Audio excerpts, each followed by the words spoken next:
ಈ ಕುರಿ ಸಾಕಾಣಿಕೆ ಮಾಡೋದ್ರಿಂದ ಗ್ಯಾರಂಟಿ ಬೀದಿಗೆ ಬರ್ತಾರೆ. ಯಾವಾಗ ಅಂತಂದ್ರೆ ಈ ಕುರಿ ಸಾಕಾಣಿಕೆಯಲ್ಲಿ ಲಕ್ಷ ಲಕ್ಷ ಆದಾಯ ಇದೆ ಅಂತ ಹೇಳ್ತಾರೆ. ಅದೆಲ್ಲ ನಾವು ನಂಬೋದಕ್ಕೆ ಹೋಗ್ಬಾರ್ದು.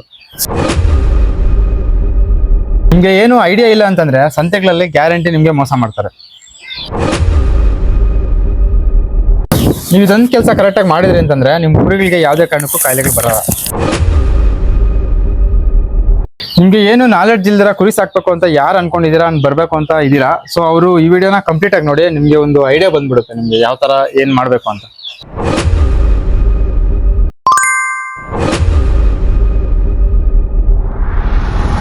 ನಮಸ್ಕಾರ ರೈತ ಬಂದವರಿಗೂ ಪುಟ್ಟ ರೈತ ಬಂದು ಯೂಟ್ಯೂಬ್ ಚಾನಲ್ಗೆ ಸ್ವಾಗತ.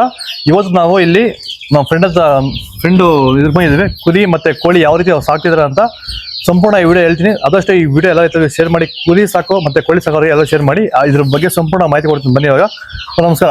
Hi bro. ನಮ್ಮ ರೈತರಿಗೆ ಕುರಿ ಮತ್ತೆ ಕೋಳಿ ಸಾಕೋದು ಯಾವ ರೀತಿ ಅಂತ ಸಂಪೂರ್ಣ ಮಾಹಿತಿ ಕೊಡಬೇಕು. ಖಂಡಿತ ಬ್ರೋ, ನನ್ಗೆ ಏನ್ ಗೊತ್ತೋ, ನನ್ಗೆ ಏನ್ ಗೊತ್ತಿದೆ ಇನ್ಫಾರ್ಮೇಶನ್ ಅದನ್ನ ಖಂಡಿತ ಎಲ್ರಿಗೂ ತಿಳಿಸ್ಕೊಡೋದಕ್ಕೆ ಟ್ರೈ ಮಾಡ್ತೀನಿ. ಓಕೆ ಬನ್ನಿ.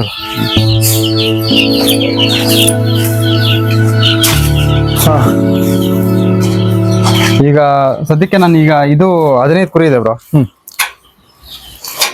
ಇದು ಏನ್ ನೋಡ್ತಾ ಇದ್ದೀರಾ, 15 ಕುರಿ ಇದೆ. ಇದನ್ನ ನಾವು ಯಾದಗಿರಿಯಿಂದ ತಗೊಂಡ್ಬಂದಿರೋದು, ಯಾದಗಿರಿ ಸಂತೆಯಿಂದ. ಸೊ ಆಕ್ಚುಲಿ ನಾವು ಟೆಂಪೋ ಮಾಡ್ಕೊಂಡು ಈ ಕಡೆಯಿಂದಾನೆ ಹೋಗ್ತೀವಿ. ಅಲ್ಲಿ ಯಾದಗಿರಿಯಿಂದ ಸೆಲೆಕ್ಟ್ ಮಾಡ್ಕೊಂಡು ತಗೊಂಡ್ಬರ್ತೀವಿ. ನಾವು ಯಾಕೆ ಈ ಕಡೆ ಲೋಕಲ್ ಅಲ್ಲಿ ತಗೊಳ್ಳಲ್ಲ ಅಂತಂದ್ರೆ ನಮ್ಗೆ ಅಲ್ಲಿ ಅವರು ಇಲ್ಲಿ ಲೋಕಲ್ ಅಲ್ಲಿ ಮಾರೋರು ಸಮೇತ ಅಲ್ಲಿ ಯಾದಗಿರಿಯಿಂದ ತಂದು ಇಲ್ಲಿ ನಮ್ಗೆ ಅವರು 500,000 ಲಾಭಕ್ಕೆ ಮಾರ್ಕೋತಾರೆ. ಏನಂತಂದ್ರೆ ಈಗ ನನ್ಗಿದು 6,800 ರೂಪಾಯಿ ಬಿತ್ತು ಇದು. ಈ ಎಲ್ಲ ಮರಿಗಳು ಟೋಟಲ್ ಎಲ್ಲ 6,800 ರೂಪಾಯಿ ಬಿತ್ತು. ಸೊ ಅದೇ ಮರಿಗಳನ್ನ ನಾವು ಇಲ್ಲಿ ಲೋಕಲ್ ಅಲ್ಲಿ ತಗೋಬೇಕು ಅಂತಂದಿದ್ರೆ ಅವರು ದಲ್ಲಾಳಿ ಚಾರ್ಜಸ್ ಎಲ್ಲ ಸೇರಿ ನಮ್ಗೆ 7,000 ಮೇಲೆನೆ ಕ್ರಾಸ್ ಆಗಿರೋದು. 7,500 8,000 ಆಗ್ಬಿಟ್ಟಿರೋದು. ಸೊ ಹಂಗಾಗಿ ನಾವೇನ್ ಮಾಡ್ತೀವಿ, ಅಲ್ಲೇ ಡೈರೆಕ್ಟ್ ಮಾರ್ಕೆಟ್ ಹೋಗಿ ತರ್ಸ್ಕೊತೀವಿ. ಇಲ್ಲ ನಮ್ಗೆ ಏನಾದ್ರು ಲೋಕಲ್ ಮಾರ್ಕೆಟ್ ಗಳಲ್ಲಿ ಕಮ್ಮಿಗೆ ಏನಾದ್ರು ಸಿಕ್ತು ಅಂತಂದ್ರೆ ನೋಡ್ಕೊಂಡು ಚೆನ್ನಾಗಿ ಒಳ್ಳೆ ಕ್ವಾಲಿಟಿ ಇತ್ತು, ನೋಡೋ ಕಲರ್ಸ್ ಎಲ್ಲ ಚೆನ್ನಾಗಿತ್ತು ಅಂತಂದ್ರೆ ನಾವು ಅಲ್ಲಿ ಅದನ್ನ ತಗೊಂಡ್ಬರ್ತೀವಿ. ಇವೆಲ್ಲ ನಮ್ಗೆ ಆಲ್ಮೋಸ್ಟ್ 15 ಇದೆ. ಇವೆಲ್ಲ ಮೇವ್ ಹಾಕ್ತಿ ಮಧ್ಯಾಹ್ನ ಆಗಿರೋದ್ರಿಂದ ಎಲ್ಲ ತಿಂದು ಮಲ್ಕೊಂಡಿದಾವೆ, ಫುಲ್ ರೆಸ್ಟ್ ಮಾಡ್ತವೆ ಎಲ್ಲ. ಆಲ್ಮೋಸ್ಟ್ ಎಲ್ಲ ಇವ್ ನೋಡ್ಬೋದು, ಎಲ್ಲ ಆಲ್ಮೋಸ್ಟ್ ಎಲ್ಲ ಒಳ್ಳೆ ಕ್ವಾಲಿಟಿ. ಸೊ ನಾವು ಮರಿ ಸೆಲೆಕ್ಟ್ ಮಾಡೋದು ಮೇಯ್ನ್ ಆಗಿ ಏನು ಅಂತಂದ್ರೆ ಮರಿನ ಸೆಲೆಕ್ಟ್ ಮಾಡೋದು ಡಿಸೈಡ್ ಮಾಡ್ಬೇಕು. ಮರಿ ಸೆಲೆಕ್ಟ್ ಮಾಡಿ ನಾವು ಈಗ ಫ್ಯಾಟಿಂಗ್ ಪರ್ಪಸ್ ಶಾರ್ಟ್ ಅವರ್ ಮಾಡ್ತಾ ಇರೋದು. ಶಾರ್ಟ್ ಅವರ್ ಮಾಡ್ತಾ ಇರೋದ್ರಿಂದ ನಮ್ಗೆ ಹೆಂಗೆ ಅಂದ್ರೆ ಫಾಸ್ಟ್ ಗ್ರೋತಿಂಗ್ ಇರಬೇಕು. ಈಗ ನಮ್ ನಾಟಿ ಕುರಿನ ತಗೊಂಡ್ರೆ ಟೇಸ್ಟ್ ಚೆನ್ನಾಗಿರುತ್ತೆ, ಬಟ್ ಪ್ರಾಬ್ಲಮ್ ಏನು ಅಂತಂದ್ರೆ ಫಾಸ್ಟ್ ಗ್ರೋತಿಂಗ್ ಇರಲ್ಲ. ಇವೆಲ್ಲ ಹೆಂಗೆ ಅಂತಂದ್ರೆ ಇವೆಲ್ಲ ನಮ್ಗೆಲ್ಲ ಆಲ್ಮೋಸ್ಟ್ ಒಂದು 3 months ಟೈಮ್ ಇದು. 3 months ಆಗಿದೆ ಇದು. 3 months ಮರಿಗಳಿವು, 3 ತಿಂಗಳ ಮರಿಗಳು. ಸೊ ಇವಾಗ ಈ 3 ತಿಂಗಳ ಮರಿಗಳನ್ನ ನಾವು ನೆಕ್ಸ್ಟ್ 3 ತಿಂಗಳಿಗೆ ಫುಲ್ ಫ್ಯಾಟಿಂಗ್ ಮಾಡಿ ನಾವು ಫಾಸ್ಟ್ ಗ್ರೋತಿಂಗ್ ಮಾಡಿ ಮಾರ್ಬಿಡ್ತೀವಿ. ಸೊ ಯಾಕೆಂದ್ರೆ ಇದು ಕೆಂಗೂರು ಅನ್ನೋದು ಫುಲ್ ಫಾಸ್ಟ್ ಗ್ರೋತಿಂಗ್ ಇದೆ. ಸೊ ಫಾಸ್ಟ್ ಆಗಿ ಮಸಲ್ ಗ್ರೋತ್ ಆಗುತ್ತೆ, ಮಾಂಸ ಚೆನ್ನಾಗಿ ಕಟ್ಟುತ್ತೆ. ಮತ್ತೆ ಇನ್ನೊಂದು ಮೇನ್ ಇಂಪಾರ್ಟೆಂಟ್ ಏನು ಅಂತಂದ್ರೆ ಈಗ ನಮ್ ನಾಟಿ ಕುರಿಗೂ ಇದಕ್ಕೂ ಕಂಪೇರ್ ಮಾಡೋದಾದ್ರೆ ಈಗ ನಾವು ಪ್ಯೂರ್ ಮೀಟ್ ಅಂತ ಏನ್ ಕರಿತೀವಿ ಅಂದ್ರೆ ಮಾಂಸ, ಈಗ ಏನೋ ತಲೆ ಕಾಲೆಲ್ಲ ಬಿಟ್ಟು ಈ ಬೋಟಿ ಎಲ್ಲ ತೆಗೆದ್ರೆ ಇದ್ರಲ್ಲಿ ಜಾಸ್ತಿ ಬರುತ್ತೆ ಪರ್ಸೆಂಟೇಜ್, ಒಂದು ಅಪ್ ಟು 60% ವರೆಗೂ ಬರುತ್ತೆ. ಬಟ್ ನಾಟಿ ತಗೊಂಡ್ರೆ ನಮ್ಗೆ 45 ಇಂದ 55 ಒಳಗಡೆನೆ ಬಂದ್ಬಿಡುತ್ತೆ. ಹಂಗಾಗಿ ಇದರಲ್ಲಿ ಮಾಂಸ ನಮ್ಗೆ ಜಾಸ್ತಿ ಬರುತ್ತೆ ಅಂತ ಇದನ್ನ ಕಮರ್ಷಿಯಲ್ ಪರ್ಪಸ್ಗೆ ಯೂಸ್ ಮಾಡ್ತೀವಿ. ಮೇಜರ್ ಆಗಿ ಕುರಿ ಸಾಕೋರಿಗೆ ಏನ್ ಹೇಳಕ್ ಇಷ್ಟಪಡ್ತೀರಾ? ಮೇಜರ್ ಆಗಿ ಸ್ಟಾರ್ಟಿಂಗ್ ನಾವು ಹೊಸ ಯೂತ್ರು ಕುರಿ ಸಾಕ್ಬೇಕು ಅಂತ ಅನ್ಕೊಂಡ್ರೆ ನೋಡಿ ಅಂತವ್ರಿಗೆ ಏನ್ ಹೇಳ್ಬೇಕು? ಈಗ ಯುವಕರು ಕುರಿ ಸಾಕೋರು ಅಂತಂದ್ರೆ ಒಂದೇ ಸರಿ ನೀವು ಲಕ್ಷಾಂತರ ರೂಪಾಯಿ ಇನ್ವೆಸ್ಟ್ಮೆಂಟ್ ಮಾಡ್ಕೊಂಡು ಬರಕ್ ಹೋಗ್ಬೇಡಿ. ಯಾಕಂದ್ರೆ ಸಡನ್ ಆಗಿ 1 ಲಕ್ಷ ರೂಪಾಯಿ ಇನ್ವೆಸ್ಟ್ಮೆಂಟ್ ಮಾಡಿ ಈಗ ಹೈಟೆಕ್ ಶೆಡ್ಗಳೆಲ್ಲ ಮಾಡ್ಬಿಡ್ತಾರೆ, ಫುಲ್ ಎಲ್ಲ ಸ್ಟ್ಯಾಂಡ್ಸ್ ಮಾಡಿ ದೊಡ್ಡದಾಗಿ ಸ್ಕೀಮ್ಗಳೆಲ್ಲ ಇದಾವೆ. NLM ಸ್ಕೀಮು, PMEGP ಸ್ಕೀಮ್ಸ್ ಅಲ್ಲೆಲ್ಲ ದುಡ್ಡು ಎಲ್ಲ ಲಕ್ಷಾಂತರ ರೂಪಾಯಿ ಬಂಡವಾಳ ಇನ್ವೆಸ್ಟ್ಮೆಂಟ್ ಮಾಡ್ತಾರೆ. ಕುರಿ ತಗೊಳ್ಳೋದು ಮೇಸೋದು ಹೆಂಗೆ ಅಂತಾನೆ ಗೊತ್ತಿರಲ್ಲ, ಕುರಿ ಯಾವ ತರ ಸೆಲೆಕ್ಷನ್ ಮಾಡ್ಬೇಕು ಅಂತ ಗೊತ್ತಿರಲ್ಲ, ಮಾರ್ಕೆಟ್ ಯಾವ ತರ ಮಾಡ್ಬೇಕು ಅಂತ ಗೊತ್ತಿರಲ್ಲ. ಇಲ್ಲೇ ನಮ್ ರೈತರು ಎಡಬೋದು. ಯಾರು ಯುವಕರಾಗ್ಲಿ ಹುಮ್ಮಸ್ಸಾಗಿ ಯೂಟ್ಯೂಬ್ ಅಲ್ಲಿ ಇನ್ಸ್ಟಾಗ್ರಾಮ್ ಅಲ್ಲಿ ನೋಡ್ಬಿಟ್ಟು ಫುಲ್ ಇನ್ಫ್ಲೂಯೆನ್ಸ್ ಆಗಿ ಅಷ್ಟು ಲಕ್ಷ ದುಡ್ಡಿದೆ, ಇಷ್ಟು ಲಕ್ಷ ದುಡ್ಡಿದೆ, ಒಂದ್ ಕುರಿಯಿಂದ 5,000 ಲಾಭ ಬರುತ್ತೆ, ಒಂದ್ ಕುರಿಯಿಂದ 6,000 ಲಾಭ ಬರುತ್ತೆ, 5,000 ತಂದ್ಬಿಟ್ಟು 12,000 ಮಾಡ್ಬಿಟ್ರು. ಈ ತರ ಎಲ್ಲಾನು ಯೂಟ್ಯೂಬ್ ಇನ್ಸ್ಟಾಗ್ರಾಮ್ ಅಲ್ಲೆಲ್ಲ ಫೇಕ್ ನ್ಯೂಸ್ ಕೊಡ್ತಾ ಇರ್ತಾರೆ. ಸೊ ನಾವು ಯೋಚನೆ ಮಾಡ್ಬೇಕು, ಯಾಕಂದ್ರೆ ಸುಮ್ನೆ ಬ್ಲೈಂಡ್ ಆಗಿ ನಾವು ಕಣ್ಮುಚ್ಕೊಂಡು ಇನ್ವೆಸ್ಟ್ಮೆಂಟ್ ಮಾಡಬಾರ್ದು. ಈಗ ಏನೇ ತರಬೇಕು ಅಂತಂದ್ರೆ ಒಂದು ಪ್ಲಾನ್ ಮಾಡ್ಬೇಕು, ನಾವ್ ಎಲ್ಲಿ ಮಾರಾಟ ಮಾಡ್ಬೇಕು, ಎಲ್ಲಿ ತಗೊಂಡ್ಬರ್ಬೇಕು, ಅದನ್ನ ಯಾವ ತರ ಮೇಂಟೈನ್ ಮಾಡ್ಬೇಕು. ಇನ್ನೊಂದೇನು ಅಂದ್ರೆ ತುಂಬಾ ಜನ ನನ್ಗೆ ಈ ಸಾಟರ್ಡೆ ಸಂಡೇ ನಮ್ಗೆ ವಿಸಿಟ್ ಮಾಡ್ತಾ ಇರ್ತಾರೆ, ಫಾಲೋವರ್ಸ್ ಆಗಿರ್ಬೋದು, ರೈತರು ವಿಸಿಟ್ ಮಾಡಿ ಹೊಸಬ್ರೆಲ್ಲ ಬರ್ತಾರೆ. ಪಾಪ ಅವ್ರಿಗೆ ಏನು ಗೊತ್ತಿರಲ್ಲ, ಬಂದ್ಬಿಟ್ಟು ಅಣ್ಣ ನಾವು 100 ಕುರಿ ಶೆಡ್ ಮಾಡ್ಬೇಕು ಅಂತಿದೀವಿ, 100 ಕುರಿ ಕೊಡ್ಸ್ಕೊಡಿ ನಮ್ಗೆ, ನಾವ್ ಮಾಡ್ತೀವಿ ಅಂತ ಹೇಳ್ತಾರೆ. ಅವ್ರಿಗೇನು ಇನ್ಫಾರ್ಮೇಶನ್ ಗೊತ್ತಿರಲ್ಲ, ಮರಿ ಯಾವ ತರ ಸೆಲೆಕ್ಟ್ ಮಾಡ್ಬೇಕು ಅಂತ ಗೊತ್ತಿರಲ್ಲ. ಈಗ ನೋಡಿ ಇವಾಗ ಮರಿಗಳೆಲ್ಲ ಫುಲ್ ಆಕ್ಟಿವ್ ಆಗಿದಾವೆ, ಫುಲ್ ತಿಂದಿರೋದ್ರಿಂದ ಸ್ವಲ್ಪ ರೆಸ್ಟ್ ಆಗಿದಾವೆ. ಅಷ್ಟ್ ಬಿಟ್ರೆ ಈಗ ಒಂಚೂರು ಮೇವ್ ಹಾಕ್ಲಿ ಫುಲ್ ಎಲ್ಲ ಎದ್ದೋಗಿ ಮೇವ್ ತಿಂತವೆ, ಅವಾಗ ನಾವ್ ಆಕ್ಟಿವ್. ಬಟ್ ಈಗ ನಾವಾದ್ರೆ ನೋಡ್ಕೋತೀವಿ, ಈಗ ಮೇವ್ ತಿಂತಾ ಇಲ್ಲ, ಅವಕ್ಕೇನಾದ್ರು ಸ್ವಲ್ಪ ಪ್ರಾಬ್ಲಮ್ ಇದೆ ಅಂತಂದ್ರೆ ಮೇವ್ ಹಾಕಿದ ತಕ್ಷಣ ಅವ್ ಸೈಡ್ ನಿಂತ್ಕೋತವೆ, ಇಲ್ಲ ಮುಖ ಒಂಥರ ಸಪ್ಪೆ ಮಾಡ್ಕೊಂಡಿರೋದು, ಕಾಲ್ ಕೆಳಗೆ ತಲೆ ಬಗ್ಸ್ಕೊಂಡಿರೋದು, ಮತ್ತೆ ಊಟ ತಿಂದೇ ಇರೋದು, ಈ ತರದೆಲ್ಲ ಮಾಡ್ತಾ ಇರ್ತವೆ. ಸೊ ಅದನ್ನ ನಾವು ನೋಡ್ಕೋಬೇಕು. ಅದನ್ನ ನೋಡ್ಕೊಂಡು ಮಾಡ್ತೀವಿ. ಇದೇನು ಎಕ್ಸ್ಪೀರಿಯನ್ಸ್ ಇಲ್ಲ ಅಂದಾಗ ನಾವು ಸುಮ್ಮನೆ ತಿಂಡಿ ಹಾಕ್ತಾ ಇರ್ತೀವಿ, ಅಬ್ಸರ್ವ್ ಮಾಡಲ್ಲ, ಮರಿಗಳು ಸತ್ತೋಗೋ ಚಾನ್ಸಸ್ ಇರುತ್ತೆ, ಅವಾಗ ಆಟೋಮೆಟಿಕ್ ಲಾಸ್ ಆಗುತ್ತೆ. ನಮ್ಗೆ ಬರೋ ಲಾಭ ಎಲ್ಲ ಈ ತರ ಹೋಗ್ತಾ ಇದ್ರೆ ಲಾಸ್ ಆಗ್ಬಿಡುತ್ತೆ. ಮತ್ತೆ ಇನ್ನೊಂದು ಏನಂತಂದ್ರೆ ನಾವು ಮೇನ್ ಮಾರ್ಕೆಟಿಂಗ್ ಅಲ್ಲಿ ಸಂತೆಯಲ್ಲಿ ತರಬೇಕಾದ್ರೆ ನಾವು ಮೋಸ ಹೋಗ್ತೀವಿ. ಹೆಂಗೆ ಅಂತಂದ್ರೆ ಯಾವ್ದೋ ದಲ್ಲಾಳಿನ ಯಾರನ್ನೋ ನಂಬ್ಕೊಂಡು ಹೋಗ್ತೀವಿ. ಈಗ ಯಾರನ್ನ ನಂಬ್ಕೊಂಡು ಹೋದಾಗ ಏನಾಗುತ್ತೆ, ಅವನು ಹೇಳಿದ್ದೆ ರೇಟು, ಅವ್ನು ಆಲ್ರೆಡಿ ಮೊದಲೇ ಒಂಥರ ಪ್ರೀ ಪ್ಲಾನ್ ಮಾಡ್ಕೊಂಡು ಅವ್ರ ಕಡೆಯವರೇ ಇರ್ತಾರೆ. ಅವರು ನಿನ್ಗೆ 5,000 6,000 ಬಾಳೆ ಮರಿಗಳನ್ನೆಲ್ಲ 7,000 8,000ಕ್ಕೆ ಕೊಟ್ಬಿಡ್ತಾನೆ. ನೀವು ಆಮೇಲೆ ಇಲ್ಲಿ ತಗೊಂಬಂದು ನೀವೆಲ್ಲ ಮೇಯಿಸಿ ಮಾಡ್ಸಕ್ ಹೋದ್ರು ನಿಮ್ಗೆ 8,000 9,000ಕ್ಕೆ ಕೇಳೋ ಪರಿಸ್ಥಿತಿ ಬಂದ್ಬಿಡುತ್ತೆ ನಮ್ಗೆ. ಅವಾಗ ಏನಾಗುತ್ತೆ, ನಿಮ್ಗೆ ಆಟೋಮೆಟಿಕ್ ಆಗಿ ಲಾಸ್ ಆಗ್ಬಿಡ್ತೀವಿ ನಾವು. ಈ ಒಂದು ಕುರಿ ಇದೆಲ್ಲ ಎಷ್ಟಿತ್ತು ಒಂದು ಕುರಿಗೆ? ಈ ಒಂದ್ ಕುರಿಗೆ ನಮ್ಗೆ 6,800 ರೂಪಾಯಿ ನಾವು ತಗೊಂಬಂದಿದ್ದು. ಒಂದು ಕುರಿಗೆ ಎಲ್ಲ 12ರಿಂದ 14 kg ಅವರೇಜ್ ವೆಯ್ಟ್. ಒಂದು ಕುರಿಗೆ, ಒಂದು ಕುರಿ ಮರಿಗೆ. ಇದು ದೊಡ್ಡದಾದ್ಮೇಲೆ ಇಷ್ಟು ಸೇಲ್ ಆಗ್ಬೋದು ಅಂದಾಜು? ಈಗ ನಮ್ಮ ಟಾರ್ಗೆಟ್ ಏನಂತಂದ್ರೆ 3 ತಿಂಗಳಿಗೆ ನಾನು 12,000ಕ್ಕೆ ಮಾರ್ಬೇಕು ಅಂತ ಟಾರ್ಗೆಟ್. 11.5 11 ಮುಕ್ಕಾಲು 12,000. ಸೊ ಹೆಂಗೆ ಫಾಸ್ಟ್ ಗ್ರೋತಿಂಗ್ ಬರುತ್ತೆ, ಹೆಂಗೆ ಅಂದ್ರೆ ಕೆಲವೊಂದು ಬ್ಯಾಚಸ್ ಎಲ್ಲ ಚೆನ್ನಾಗಿ ಬಂದ್ಬಿಡುತ್ತೆ, ಕೆಲವೊಂದು ಬ್ಯಾಚಸ್ ಸ್ವಲ್ಪ ವೆಯ್ಟ್ ಕಮ್ಮಿ ಬರುತ್ತೆ, ಗ್ರೋತ್ ಕಮ್ಮಿ ಬರುತ್ತೆ. ಅವು ನಮ್ ಟಾರ್ಗೆಟ್ 12,000, 11,000 ಮೇಲ್ಗಡೆ 12,000 ಒಳಗಡೆ 3 ತಿಂಗಳಿಗೆ. ಸೊ ಈ ತರ ಪ್ಲಾನ್ ಮಾಡ್ಕೊಬೇಕು. ನಮ್ಗೆ ಹಂಗೆ ಖರ್ಚು ಹಂಗೆ ಬರುತ್ತೆ, 1,200ರಿಂದ ಹಿಡಿದು 2,000ವರೆಗೂ ಒಂದ್ಸರಿ ಖರ್ಚು ಬಂದ್ಬಿಡುತ್ತೆ. ನೀವೇ ಖರ್ಚು ಮಾಡಿ ಆಲ್ಮೋಸ್ಟ್ 7,000 ಅಂತಂದ್ರೆ 7,000 ಪ್ಲಸ್ 12,000 ಅಂತಂದ್ರೆ ನಮ್ಗೆ 5,000 ಆಯ್ತು. 5ರಲ್ಲಿ 1,000 ತೆಗೆದು ಬಿಡಿ ಸೈಡ್ ಹೋಗ್ಲಿ, 4,000 ಅನ್ಕೊಳ್ಳೋಣ. 2,000 ಖರ್ಚು ಹೋದ್ರೆ 2,000 ಉಳಿಯುತ್ತೆ. ಈ ತರ ಪ್ಲಾನ್ ಮಾಡ್ಕೊಬೇಕು. ನಾವು ದೊಡ್ಡದಾಗಿ ಪ್ಲಾನ್ ಮಾಡ್ಬಿಟ್ಟು ಲಕ್ಷಾಂತರ ರೂಪಾಯಿ ಇನ್ವೆಸ್ಟ್ಮೆಂಟ್ ಮಾಡಿ ಲಕ್ಷಾಂತರ ರೂಪಾಯಿ ಲಾಭ ಬರುತ್ತೆ ಅನ್ನೋ ಸುಳ್ಳು. ಹೆಂಗಂದ್ರೆ ನಾವು ಇನ್ಸ್ಟಾಗ್ರಾಮ್ ಜಾಸ್ತಿ ಜೊತೆಗೆ ಹೌದು, ಒಂದು ಸರಿ ಕುರಿ ಸಾಕಿದ್ರೆ ಲಕ್ಷ ಬಂದ್ಬಿಡುತ್ತೆ ಅಂತ ಹೇಳಿ ದೊಡ್ಡದಾಗಿ ಅವೆಲ್ಲ ಸುಳ್ಳು ಬರೋದು. ನಮ್ ಲೋಕಲ್ ಅಲ್ಲೇ ಶೆಡ್ಗಳನ್ನ ಕಟ್ಸ್ಬಿಟ್ಟು ಕುರಿನೇ ಬಿಟ್ಟಿಲ್ಲ ಇಲ್ಲಿವರೆಗೂ. ಇನ್ನೂ ಕೆಲವು 1 ಬ್ಯಾಚ್ 2 ಬ್ಯಾಚ್ ಮೇಯಿಸ್ಬಿಟ್ಟು ಬಿಟ್ಬಿಟ್ಟಿದ್ದಾರೆ. ಕುರಿ ಮೇಯ್ಸಕ್ ಆಗ್ತಿಲ್ಲ. ಅಲ್ಲಿ ಶೆಡ್ ಎಲ್ಲ ಹಾಕಿಲ್ಲ, ನೆಲದ ಮೇಲೆ ಇದೆ. ಬೆಟರ್ ಆಪ್ಷನ್ ಅಂತೀರಾ, ಇಲ್ಲ ನೆಲ ಕಟ್ಟೋದು ಬೆಟರ್ ಆಪ್ಷನ್? ಹೆಂಗೆ ಅಂತಂದ್ರೆ ಈಗ ಇದು ನನ್ಗೆ ಲೋ ಬಜೆಟ್ ಅಲ್ಲಿ ಮಾಡ್ಕೊಂಡಿದ್ದೆ ನಾನು. ಜಸ್ಟ್ ನನ್ಗೆಲ್ಲ 1,80,000ದಲ್ಲಿ ಸೆಟಪ್ ಮಾಡ್ಕೊಂಡಿದ್ದೀನಿ. ಫುಲ್ ಇದೇನಿದೆ ನಮ್ಗೆ ಇದು 30 ಅಡಿ ಉದ್ದ, 15 ಅಡಿ ಅಗಲ. ಇದ್ರಲ್ಲಿ ನಾನು ಆರಾಮ್ಸೆ 60 ಕುರಿ ಮೇಯಿಸ್ತೀನಿ, ಈಸಿಯಾಗಿ 60 ಕುರಿ ಮೇಯಿಸ್ಕೊಬಹುದು. ಬಟ್ ಈಗ ನಾನು ಸ್ವಲ್ಪ ಮಾಡಿದೀನಿ, 2 ಬನ್ನೂರು ಕುರಿ ತಂದಿದ್ದೀನಿ. ಸೊ ಆ ಕಡೆ ನಾನು ಕೋಳಿಗೆ ಅಂತ ಮಾಡ್ಕೊಂಡಿದ್ದೀನಿ. ಮುಂಚೆ ಎಲ್ಲ 60 ಕುರಿ ಮೇಯಿಸ್ತಾ ಇದ್ದೆ ನಾನು. ನನ್ಗೆ ಈಗ ಕಾರಣಾಂತರಗಳಿಂದ ನಾನು ಕುರಿ ಸ್ವಲ್ಪ ಕಡಿಮೆ ಮಾಡ್ಕೊಂಡೆ. ಯಾಕಂದ್ರೆ ನಂದು IT ವರ್ಕ್ ಆಗಿರೋದ್ರಿಂದ ನಾನೇನ್ ಮಾಡಿದೆ, ಸ್ವಲ್ಪ ಟೈಮ್ ಕೊಡಕ್ ಆಗ್ತಿಲ್ಲ ಅಂತೇಳಿ ಜಾಸ್ತಿ ಬೇಡ, 60 ಕುರಿ ಹಾಕೋದ್ ಬೇಡ, ಚಿಕ್ಕದಾಗಿ ಒಂದು 30ರಿಂದ 40 ಕುರಿ ಹಾಕೋಣ ಅಂತೇಳಿ ಎಷ್ಟು ಬೇಕೋ ಅಷ್ಟು ಮಾಡ್ಕೊಂಡೆ. ಮತ್ತೆ ನಂದು ಇಂಟ್ರೆಸ್ಟ್ಗೆ ಬಂಡೂರ್ ಕುರಿನ ಸಾಕ್ಬೇಕು ಅಂತೇಳಿ ಆ ಬಂಡೂರ್ ಕುರಿಗಳನ್ನ ತಗೊಂಡ್ಬಂದೆ. ಅವು ಮಂಡ್ಯದಿಂದ ತಗೊಂಡ್ಬಂದಿದ್ದು. ಅದು ರೇಟು ಬೇಡ, ಯಾಕಂದ್ರೆ ಕಾಸ್ಟ್ಲಿ ಆಗಿದೆ. ಅದ್ ಹೇಳಿದ್ರೆ ನಿಮ್ ಫಾಲೋವರ್ಸ್ ಕೇಳ್ತಾ ಇರ್ತಾರೆ. ಅದು ರೇಟ್ ಆಕ್ಚುಲಿ ಅದು ಪ್ಯೂರ್ ಬಂಡೂರು ಅಂತ ಹೇಳಿ ನಾನು ಕೊಟ್ಟಿದ್ದಾರೆ ಅವರು. ಜನರಲ್ ಎಷ್ಟು ಏನ್ ರೇಟ್ ಇರ್ಬೋದು? ಜನರಲ್ ಹೆಂಗೆ ಜನರಲ್ ಹೇಳ್ತೀನಿ ಕೇಳಿ. ನಾಟಿ ಕುರಿ ಬಂದ್ಬಿಟ್ಟು ನಾಟಿಯಿಂದ ಕ್ರಾಸ್ ಮಾಡಿರ್ತಾರೆ, ನಾಟಿ ಕ್ರಾಸ್ ಬಂಡೂರು ಬರ್ತಾರೆ. ನಾಟಿ ಕ್ರಾಸ್ ಬಂದ್ಬಿಟ್ಟು ನಿಮ್ಗೆ ಅದು ಏನಂತಂದ್ರೆ ಬ್ಲಡ್ ಲೈನ್ ಮೇಲೆ depend. 80% blood line, 90% blood line, 100% blood line ಅಂತ. ಈ 80% ಬ್ಲಡ್ ಲೈನ್ ಬಿಲೋ 80% ಎಲ್ಲ ನಿಮ್ಗೆ 6,000 7,000ದಿಂದ 8,000ದಿಂದ ಸ್ಟಾರ್ಟ್ ಇದೆ. ಅವು ಹೆಂಗೆ ಅಂದ್ರೆ ಪ್ಯೂರ್ ಇರಲ್ಲ, ನಾಟಿ ತರನೇ ಕಾಣಿಸ್ತದೆ. ಈಗ ಇಲ್ಲಿ ನೀವು ನೋಡ್ಬೋದು, ಇಲ್ಲಿ ನೋಡಿ ಇಲ್ಲಿದೆ, ಇದೇ ತರ ಇನ್ನೊಂಚೂರು ಶಾರ್ಟ್ ಬರುತ್ತೆ ಅಷ್ಟೇ. ಇದು ಫುಲ್ ನಮ್ ನಾಟಿದೆ, ಇದು ಫುಲ್ ನಾಟಿ ಕುರಿ. ಇದು ನಮ್ದು ಇದೆಲ್ಲ ಫುಲ್ ನಾಟಿ ಕುರಿ. ಸೊ ಇದೇ ತರನೇ ಕಾಣಿಸುತ್ತೆ, ಬಟ್ ಅದು ನಮ್ಗೆ ಬಂಡೂರ್ದು ಲುಕ್ ಬರಲ್ಲ. ಬಟ್ ಅದೇ ನಮ್ದು ಪ್ಯೂರ್ ಬಂಡೂರ್ ಬೇಕು ಅಂದ್ರೆ ಸ್ವಲ್ಪ ಅಂದ್ರೆ ಬ್ಲಡ್ ಲೈನ್ ಮತ್ತೆ ಯಾವ ಟಗರು ಯಾವ ಬಿಟ್ಟಿರ್ತಾರೆ, ಅವರು ಯಾವ ಬಂಡೂರ್ದು ಮೇಯಿಸಿರ್ತಾರೆ, ಅವ್ರ ಅದ್ರ ಮೇಲೆ ಯಾವ್ದು ಕ್ರಾಸಿಂಗ್ ಮಾಡ್ಸಿರ್ತಾರೆ ಅದ್ರ ಮೇಲೆ ಡಿಪೆಂಡ್. ಪ್ಯೂರ್ ಬಂಡೂರ್ ಕ್ರಾಸ್ ಆಗಿತ್ತು ಅಂತಂದ್ರೆ ಆಲ್ಮೋಸ್ಟ್ ಒಂದ್ ಕುರಿನೇ ಬಂದ್ಬಿಟ್ಟು ನಮ್ಗೆ 30ರಿಂದ 40,000ವರೆಗೂ ಇದೆ.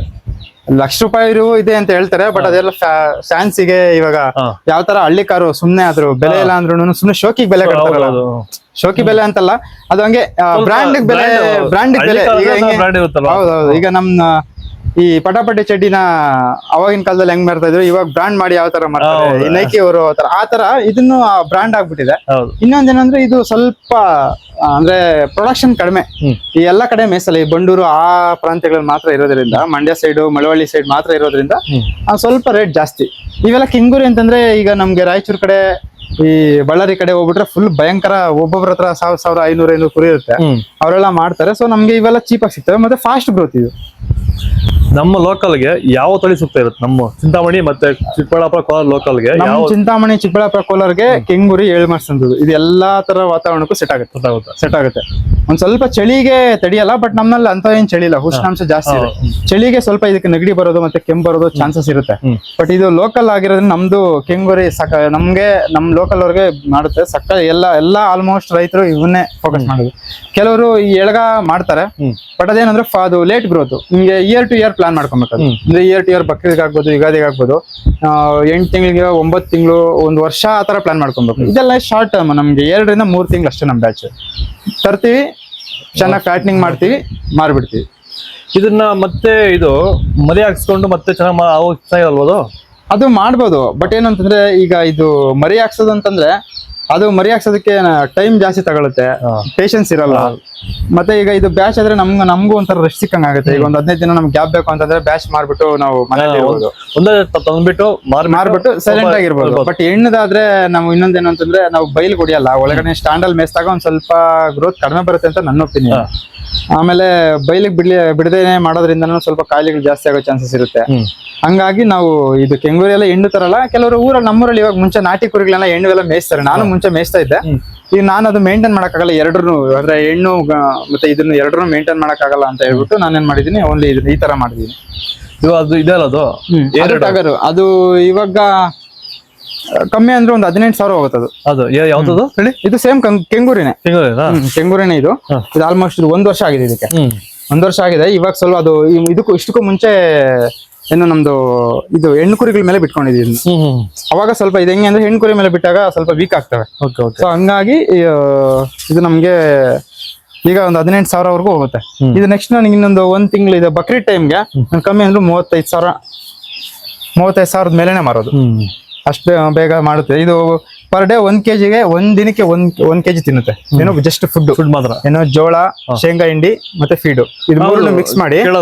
ಕುರಿಗೆ ಏನ್ ಹಾಕಿದ್ ಬೇಕಾಗುತ್ತೆ ಚೆನ್ನಾಗಿ ಗ್ರೋತ್ ಬರಕ್ಕೆ ಅಂತಂದ್ರೆ ಮೊದಲನೇದು ನಮ್ಗೆ ಡ್ರೈ ಫಾಡ್ರ್ ಅನ್ನೋದಕ್ಕಿಂತ ಇದೇನು ಒಣ ಹುಲ್ಲು. ನಾವೆಲ್ಲ ಮೇನ್ ಆಗಿ ರಾಗಿ ಹುಲ್ಲು ಹಾಕೋದು. ನಾನೆಲ್ಲ ಚಾಫ್ ಕಟ್ರ್ ಮಾಡಿ ಅಲ್ಲಿ ಮೂಟೆಗಳು ಮಾಡ್ಕೊಂಡಿದೀನಿ.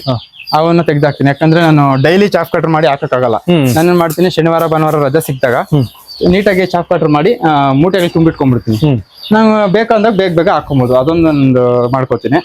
ಅದೆಲ್ಲ ಡ್ರೈ ಫ್ರೂಟ್ ಸೇಮ್ ಇದೆಲ್ಲ ರಾಗಿ ಹುಲ್ಲು ಇದೇ ತರ ಹಾಕೋತೀನಿ.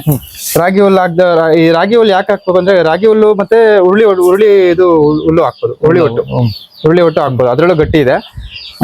ಹಸಿ ಮೇವು ನಾವು ಹಾಕೋದಿಲ್ಲ, ಯಾಕೆಂತಂದ್ರೆ ಮಾಂಸ ಗಟ್ಟಿ ಬರಲ್ಲ. ಮತ್ತೆ ಇದು ರಿಸರ್ಚ್ ಮಾಡ್ಕೊಂಡು ಸ್ವಲ್ಪ ಅದ್ರಲ್ಲಿ ಎನರ್ಜಿ ಎಲ್ಲ ಲಾಸ್ ಮಾಡ್ಕೊಳ್ಳೋ ಚಾನ್ಸಸ್ ಇರುತ್ತೆ ಅಂತೇಳಿ ನಾವೇನ್ ಮಾಡ್ತೀವಿ, ಜಸ್ಟ್ ಒಣಹುಲ್ ಮಾತ್ರ ಹಾಕ್ತಿವಿ. ಸೊ ಮಟನ್ ಗ್ರೋತ್ ಚೆನ್ನಾಗಿರುತ್ತೆ, ಇದು ಗಟ್ಟಿ ಸ್ಟ್ರಾಂಗ್ ಇರುತ್ತೆ. ಹೆಂಗೆ ಅಂದ್ರೆ ನಮ್ ರಾಗಿ ಮುದ್ದೆ ತಿಂದಂಗೆ ಸೇಮ್ ನಮ್ ರಾಗಿ ಹುಲ್ಲು ಹಾಕ್ತೇವೆ. ಸೊ ಆ ತರ ಈಗ ಹಸಿ ಮೇವು ಹಾಕಿದ್ರೆ ಹೆಂಗಂದ್ರೆ ಒಂದ್ ಸ್ವಲ್ಪ ಜಸ್ಟ್ ಈಗ ನಾವು ಅನ್ನ ಯಾವ ತರ, ರೈಸ್ ಯಾವ ತರ ಆ ತರ ಪ್ಲಾನ್ ಆಗುತ್ತೆ. ಅದಕ್ಕೆ ನಾವು ಒಣಹುಲ್ ಮಾತ್ರ ಪ್ರಿಫರ್ ಮಾಡ್ತೀವಿ. ಅದನ್ನೇ 2 ಟೈಮ್ ಅದೆಷ್ಟು ಕೊಟ್ರೆ ಏನ್ ಪ್ರಾಬ್ಲಮ್ ಇಲ್ಲ. ನಾವು ಅದು ಹೊಟ್ಟೆ ತುಂಬಾ ತಿನ್ನೋಷ್ಟು ಕೊಡ್ಬೋದು. ಬಟ್ ಏನೋ ನಾವು ಇದು ಕುರಿಗೆ ನಾವು ಸೈಂಟಿಫಿಕ್ ಆಗಿ ವೈಜ್ಞಾನಿಕವಾಗಿ ನೋಡೋದಾದ್ರೆ ಅದ್ರ ಬಾಡಿ ವೆಯ್ಟ್ ಎಷ್ಟಿರುತ್ತೋ ಅದ್ರ 10% ಫುಡ್ ಕೊಡ್ಬೇಕು ಡೈಲಿ.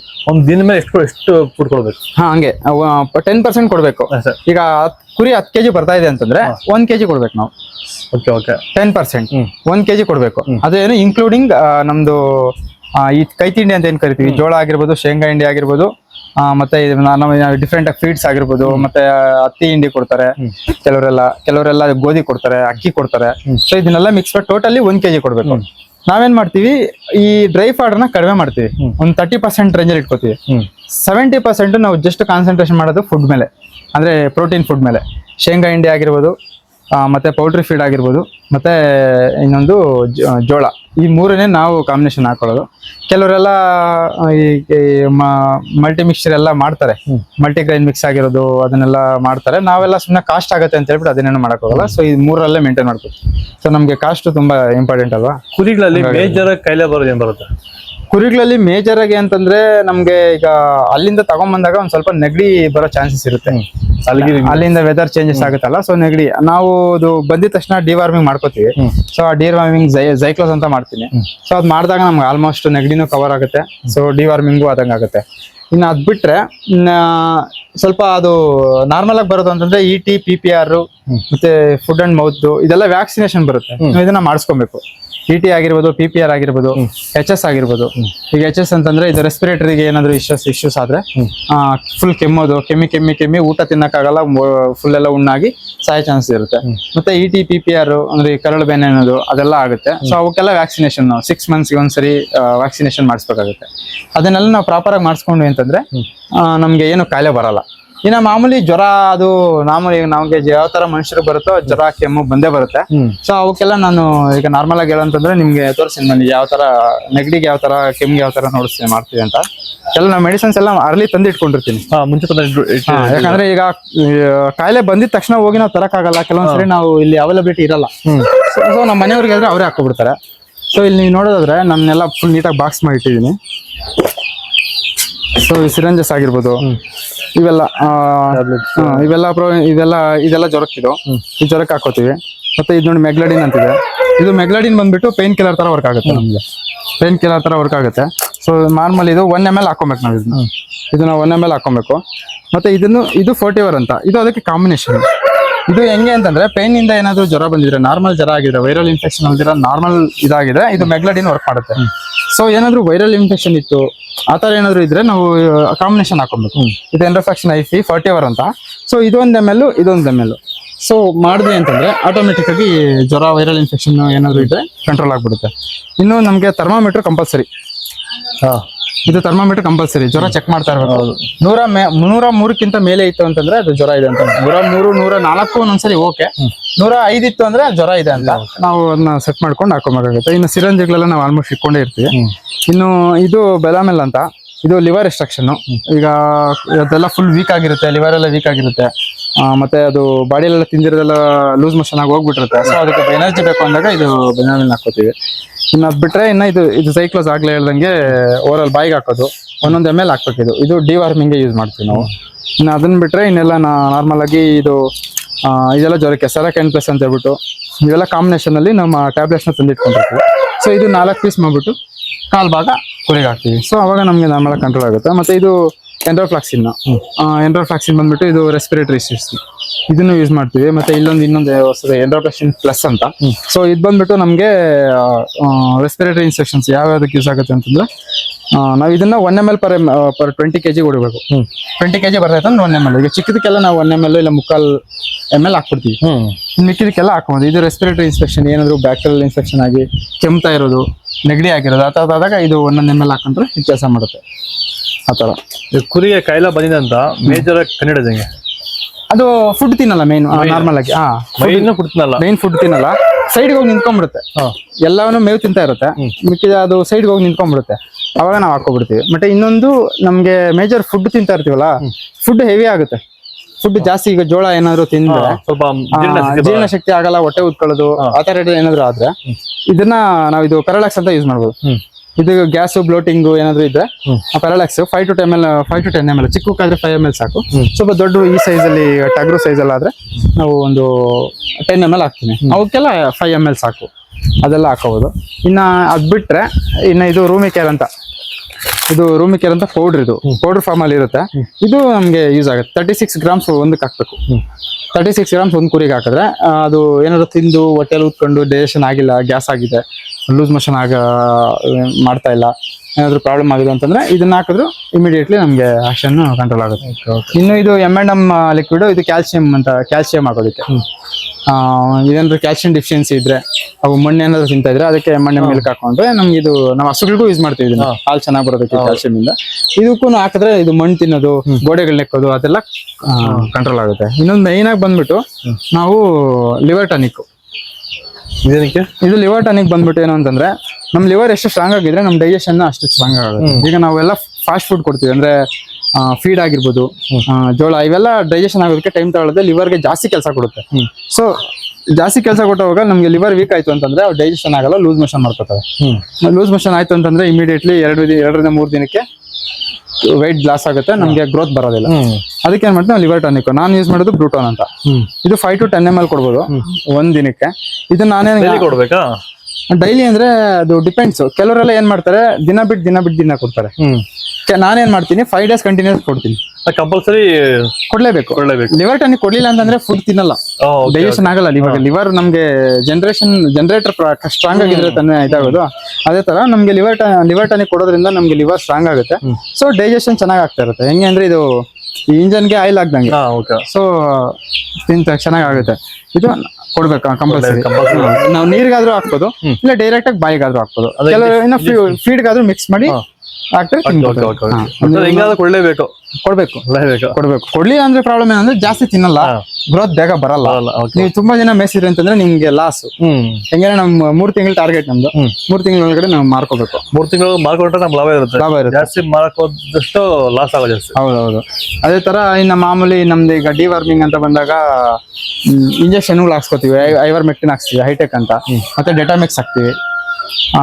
ಇವನ್ನೆಲ್ಲ ಇಂಜೆಕ್ಷನ್ ಮಾಡ್ಕೊಳ್ಳೋದ್ರಿಂದ ನಮ್ಗೆ ಡಿವಾರ್ಮಿಂಗ್ ಅವಾಗ ಹಿಂಗೆ ಅಂದ್ರೆ ಆಕ್ಚುಲಿ ಡಿವಾರ್ಮಿಂಗ್ ಬಂದು 3 ಮಂತ್ಸ್ ಒಂದ್ಸರಿ ಮಾಡ್ಬೇಕು, 3 ತಿಂಗಳು ಒಂದ್ಸರಿ ಮಾಡ್ಬೇಕು. ನಾವೇನ್ ಮಾಡ್ತೀವಿ, ಈಗ ಶಾರ್ಟ್ ಟೈಮ್ ಇರೋದ್ರಿಂದ ನಾವು ಒಂದು 20 ಡೇಸ್ ಗ್ಯಾಪ್ ಕೊಟ್ಬಿಟ್ಟು 2 ಮಾಡ್ಕೊಬಿಡ್ತೀವಿ. ಯಾಕಂದ್ರೆ ಒಂದೇ ಡಿವಾರ್ಮಿಂಗು ಎಲ್ಲಾ ತರ ವರ್ಮ್ಸ್ಗೂ ಕೆಲಸ ಮಾಡಲ್ಲ. ನಾರ್ಮಲ್ ಆಗಿ ತುಂಬಾ ಜನ ಕೇಳ್ತಾ ಇರ್ತಾರೆ ಡಿವಾರ್ಮಿಂಗ್ ಅಂದ್ರೆ ಏನು ಅಂತ. ಎಷ್ಟೋ ಜನಕ್ಕೆ ಡೌಟ್ ಇದೆ, ಇನ್ನೂ ಸ್ವಲ್ಪ ಜನಕ್ಕೆ ಗೊತ್ತಿಲ್ಲ, ಹೊಸಬ್ರಿಗೆಲ್ಲ ಗೊತ್ತೇ ಇರೋದಿಲ್ಲ. ಡಿವಾರ್ಮಿಂಗ್ ಅಂದ್ರೆ ಏನಂತಂದ್ರೆ ಜಂತುಳ ಇರುತ್ತೆ ನಮ್ಮ ಹೊಟ್ಟೆಯಲ್ಲಿ. ನಮ್ಮ ಹೊಟ್ಟೆಯಲ್ಲಿ ಇರೋ ಜಂತುಳ ಏನ್ ಮಾಡುತ್ತೆ, ಅದು ನಾವು ಫುಡ್ ತಿಂತಾ ಇರೋ ಫುಡ್ ಎಲ್ಲ, ಈಗ ನಾವು ಜೋಳ ಕೊಟ್ರೆ, ಫೀಡ್ ಕೊಟ್ರೆ ಎಲ್ಲಾ ಪ್ರೋಟೀನ್ ಅದೇ ಕನ್ಸ್ಯೂಮ್ ಮಾಡ್ತಾ ಇರುತ್ತೆ. ಇದನ್ನ ಬೆಳೆಯಕ್ ಬಿಡಲ್ಲ. ಸೊ ಅವಾಗ ಏನಾಗುತ್ತೆ, ಇವಾಗ ಕೂದಲ ಬೆಳ್ಕೊಳ್ಳೋದು, ಫುಲ್ ಪುಕ್ಕ ಬೆಳ್ಕೊಳ್ಳೋದು, ವೀಕ್ ಆಗೋದು, ಈ ತರ ಆಗುತ್ತೆ. ಗ್ರೋತ್ ಆಗಲ್ಲ, ಮತ್ತೆ ಅನೇಮಿಯಾ ಬರೋದು, ಈ ತರದ್ದೆಲ್ಲ ಆಗ್ತಾ ಇರುತ್ತೆ. ಅದನ್ನ ನಿವಾರಣೆ ಮಾಡಿದ್ರೆ ಮಾತ್ರನೇ ಇವು ಗ್ರೋತ್ ಆಗೋದು. ಇವಾಗ ನಾವು ತಿಂತಾ ಇರೋ ಫುಡ್ ಬೇರೆ, ಅವು ಪರಾವಲಂಬಿಗಳಲ್ವಾ. ಸೊ ಇದು ತಿಂತಾ ಇರೋ ಫುಡ್ ಅದು ತಿಂತಾ ಇರುತ್ತೆ. ಹಂಗಾಗಿ ಅದನ್ನ ಕಿಲ್ ಮಾಡ್ಬೇಕು ಅಂತಂದ್ರೆ ನಾವು ಡಿವಾರ್ಮಿಂಗ್ ಕಂಪಲ್ಸರಿ ಮಾಡ್ಲೇಬೇಕು. ಬೇರೆ ಎಲ್ಲ ನೀವು ಫುಡ್ ಕೊಡ್ತಾ ಇದೀನಿ, ಅದ್ ಕೊಡ್ತಾ ಇದೀನಿ, ವಿಟಮಿನ್ ಕೊಡ್ತಾ ಇದೀನಿ, ಮಿನರಲ್ಸ್ ಕೊಡ್ತಾ ಇದೀನಿ, ಏನ್ ಕೊಟ್ಟರು ಗೊತ್ತಾಗಲ್ಲ. ಡಿವಾರ್ಮಿಂಗ್ ಕಂಪಲ್ಸರಿ ಮಾಡಿಸ್ಲೇಬೇಕು. ಅದು 3 ಮಂತ್ಸ್ ಒಂದ್ಸರಿ ಮಾಡಿಸ್ಬೇಕು. ಬಟ್ ನಾವು ಒಂದೇ ಮೆಡಿಸನ್ ಅಲ್ಲಿ 100% ರಿಸಲ್ಟ್ ಯಾವ್ದು ಬರಲ್ಲ. ಸೊ ಹಂಗಾಗಿ ನಾವೇನ್ ಮಾಡ್ತೀವಿ, 2 ತಗೋತೀವಿ. ಈಗ ಒಂದ್ ಮೆಡಿಸನ್ ಸಮ್ ಟೈಪ್ ಆಫ್ ಕೆಲವು ವೈರಸ್ ಮಾತ್ರ ವರ್ಕ್ ಆಗುತ್ತೆ, ಕೆಲವು ಟೇಪ್ಸ್ ಮಾತ್ರ ವರ್ಕ್ ಆಗುತ್ತೆ, ಕೆಲವು ರಿಂಗ್ ವಾರ್ಮ್ಸ್ ವರ್ಕ್ ಆಗುತ್ತೆ, ಕೆಲವು ಟೇಪ್ ವಾರ್ಮ್ಸ್ ವರ್ಕ್ ಆಗುತ್ತೆ. ಆ ತರ ಒಂದ್ಸರಿ ಝೈಕ್ಲೋಸ್ ಓರಲ್ ಬಾಯ್ಗೆ ಹಾಕ್ತಿವಿ, ಇನ್ನೊಂದ್ಸರಿ ಡೆಟಾಮ್ಯಾಕ್ಸ್ ಅದನ್ನ ನಾವು ಡೈರೆಕ್ಟ್ ಆಗಿ ಇದಾಕ್ಸ್ತೀವಿ, ಇಂಜೆಕ್ಷನ್ ಕೊಟ್ಬಿಡ್ತೀವಿ. ಈ ಕೆಲವರೆಲ್ಲ ಅಂದ್ರೆ ಈ ಹೈಟೆಕ್ ಇಂಜೆಕ್ಷನ್ ಇಲ್ಲ ಡೆಟಾಮ್ಯಾಕ್ಸ್ ಇಂಜೆಕ್ಷನ್ ಗ್ರೋತ್ ಆಗೋದಕ್ಕೆ ಹಾಕ್ತಾರೆ ಅಂತ. ಅದು ಆಕ್ಚುಲಿ ಗ್ರೋತ್ ಆಗೋದಕ್ಕಲ್ಲ, ನಾವು ಬಾಡಿಯಲ್ಲಿರೋ ಜಂತುಗಳನ್ನ ಸಾಯಿಸಿದಾಗ ಆಟೋಮೆಟಿಕ್ ಆಗಿ ತಿಂತಾ ಇರೋ ಫುಡ್ ಎಲ್ಲ ಅದೇ ಬಾಡಿಗೆ ಸೆಟ್ ಆಗ್ತಾ ಇರುತ್ತೆ. ಸೊ ಅವಾಗ ಗ್ರೋತ್ ಆಗುತ್ತೆ. ಅದು ಆಕ್ಚುಲಿ ಹಾಕೋದು ಡಿವಾರ್ಮಿಂಗ್ಗೋಸ್ಕರ. ನಿಮ್ ಪ್ರಕಾರ ಶೆಡ್ ಹಾಕಿ ಮಾಡೋದು ಬೆಟರ, ಈ ತರ ನೆಲದಲ್ಲಿ ಮಾಡೋದು ಬೆಟರ? ಅಂದ್ರೆ ಈಗ ಹೈಟೆಕ್ ಶೆಡ್ ಮಾಡೋದಕ್ಕೆ ಸ್ವಲ್ಪ ಕಾಸ್ಟ್ಲಿ ಆಗುತ್ತೆ. ಈಗ ನಂದು ಬಜೆಟ್ ಸ್ವಲ್ಪ ಕಡಿಮೆ ಇದ್ರಿಂದ ನಾನು ಕುರಿ ಇನ್ವೆಸ್ಟ್ಮೆಂಟ್ ಎಲ್ಲ ನಾನು ಶೆಡ್ಗೆ ಹಾಕ್ಬಿಟ್ಟು ಕುರಿ ತರಕ್ಕೆ ಮತ್ತೆ ಸಾಲ ಮಾಡಿ ಏನಾದ್ರು ಲಾಸ್ ಆದ್ರೆ ಮತ್ತೆ ನಾವು ಲಾಸ್ ಆಗ್ಬಿಡ್ತೀವಿ. ನಮ್ಗೆ ಯಾವ್ದು ಬ್ಯಾಕಪ್ ಇಲ್ಲ. ಸೊ ಹಂಗಾಗಿ ನಾನೇನ್ ಮಾಡಿದೆ, ನೆಲದಲ್ಲೇ ಮೇಯಿಸೋಣ, ಎಕ್ಸ್ಪೀರಿಯನ್ಸ್ ತಗೋಣ. ನಾವು ಆಲ್ರೆಡಿ ಮುಂಚೆನೂ ಕುರಿ ಮೇಯಿಸ್ತಾ ಇದ್ವಿ, ಹಂಗೆ ಎಕ್ಸ್ಪೀರಿಯನ್ಸ್ ತಗೋಣ ಅಂತೇಳಿ ನೆಲದಲ್ಲೇ ಮಾಡಿ ತಗೊಂಡಿದ್ದು. ನಮ್ಮ ಬಾವ ಅವರೆಲ್ಲ ಇದೇ ತರ ಇವಾಗ್ಲೂ ಅವ್ರು 100 ಕುರಿ 150 ಕುರಿವರೆಗೂ ಮೇಯಿಸ್ತಾರೆ.